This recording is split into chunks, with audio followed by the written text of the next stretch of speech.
This is what we're gonna break down in this video. Hey guys, it's Ray Alvarez from Shoot with Ray, and I had the absolute pleasure of working alongside with my Sony Artisan and Westcott sister, Niah. And she came all the way down from Kansas City to Orlando to work together with me so we can create some stuff for Westcott. I reached out to a model I really respect and I enjoy working with, Waziri. He's from Orlando as well. He's a great model and very, very easy to work with. He's down to earth. Give him a follow and show him some love. His link is right down in the description. We ended up working at the Orlando photography studio owned by my friend, StanFlo. His space has a whole bunch of different little sets that you can arrange or you can change around, move around. And the one that I really loved the most is the one that had all of the red. There was some wainscoting in the background, a nice couch, and a nice little lamp set up right beside him. So Waziri had this entire red suit minus the shirt. He didn't have a shirt on. And while I was brainstorming as to how I'm gonna light it and exactly what I'm gonna be doing, it just popped in my head that his look is just very fashion editorial, fashion forward. And I figured I'm gonna go with the monochromatic look. I'm gonna light him from the front, possibly use a gel. You know I love using gels. Kind of experiment with that and then see what it looks like after that. Now, if you also know me and you've been following me for a while, you know that most of the time I'm always rocking a 1 or a 2 light setup. In this case, it was definitely gonna be a 2 light setup. And this is exactly where people disconnect. And I definitely want you guys to pay attention to this part right here. Gels, something like this, can be plastic, can be rubber, and you can place it in front of your light source. And what it does is it casts color to your scene, to your environment. And in this case, I'm using the Westcott Flexigels. This one's red, this one's purple, if you know your colors. And this is the one that I used on the scene. As you can see, this orange gel is rubber.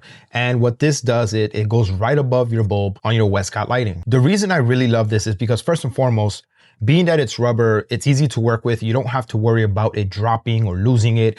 You can literally fold it, bend it, and put it in your case or your bag or somewhere with you whenever you're working, and you don't have to worry about it taking too much space. The second thing I love about these gels is that it's all in the Westcott family. Now, rewind a year ago or so, I used to have a whole bunch of different modifiers from different companies to all work simultaneously with all of the lighting that I had.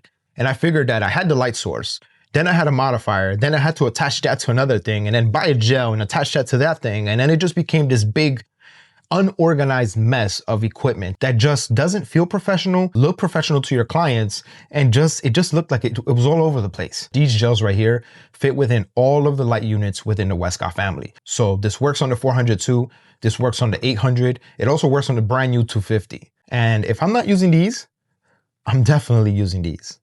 And everything falls under the same umbrella and it's all compatible. If you've ever gone to any of my workshops, one of the things that I like to point out is that I work backwards. So if I have a 2 light setup, in this case, this is gonna be the second light with this gel, and I'm gonna place it right beside Waziri, then I'm gonna set this as group B. And the reason I chose this color was because I wanted to give it that warm effect. Since the lamp was to his right, I kind of just want to emphasize that color. Sure, I could have done it in post, but I felt it was going to be more powerful and that the rim lighting was going to be a little bit more saturated if I used the gel, which it did. So I placed the orange Flexigel onto my FJ400ii. I set it to the side, and that's when I start experimenting. So before I bring in my main light, I go ahead and I dial in my camera settings. So once I dial my settings in, that's when I turn on the light and I take some test shots to see exactly how it looks. Once I'm happy with those results, that's exactly when I add my main light. It's a 2-step process and it's backwards, but it works for me each and every single time. Here's what I want you to do. Try that out at your next photo shoot, come back to this video and drop in the comments what you thought about that process. Let me know if it works for you too. All right, so we got group B, the light with the gel, all situated. Now we're gonna incorporate our main light. Whenever I'm working with a model or a client, I always ask, what's your better side? If they say all sides, that's a great day for me and them. But if they pick a side, then that's the side I usually try to work on. In this case, Waziri, he's an all sides guy.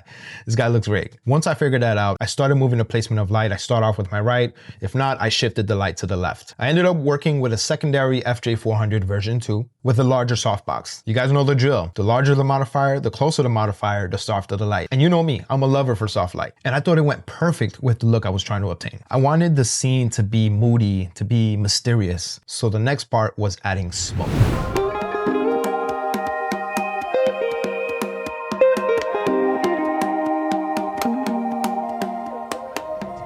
There's a lot of people who use smoke for every single photo shoot.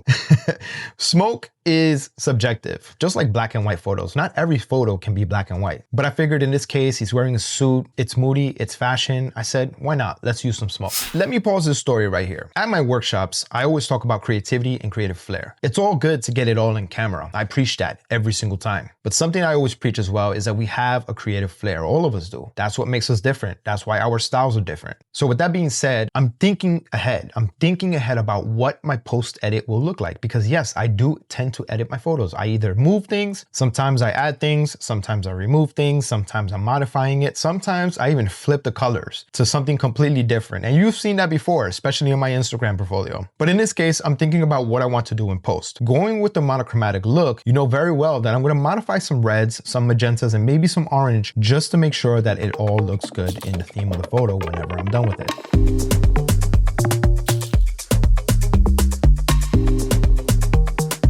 Guys, the smoke made the shots. It just elevated the whole photo shoot.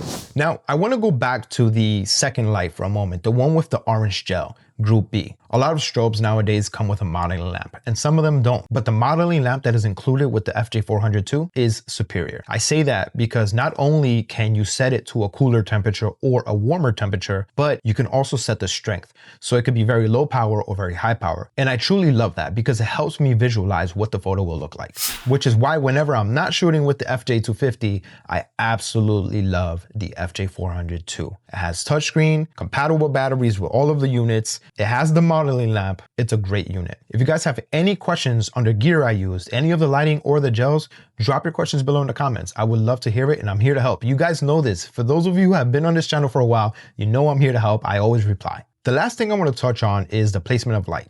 So the B light, again, the one with the gel, was placed strategically right next to the lamp, again, to give that offset, that nice rim light, that warm touch of light. Now the main light, I kept it feathered the entire time. I didn't point it directly at Waziri, especially when he was on the couch. The reason for that was because the fall off was actually bouncing on the wall, and it gave away the placement of my light, and I truly don't like that.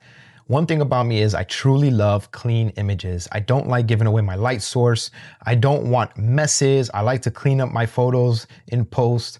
So in this case, I wanted that red wall or whatever color it was to look the way it looked without a splash of light on it. So what did I do? I simply feathered the softbox. I'm gonna give you guys a really silly impression of what I mean by feathering your softbox. This is the subject, right? This is the softbox. Traditionally, people face the softbox here directly onto the subject. In this case, I didn't do that. I feathered it. So I placed it a little bit to the side, just like this. So that way, the spill of light can go directionally this way. It becomes much more softer. But guess what? I could have used the grid. I didn't have a grid with me, guys. So because I didn't have a grid, I ended up feathering the light. That's my really, really silly demonstration of how to feather light.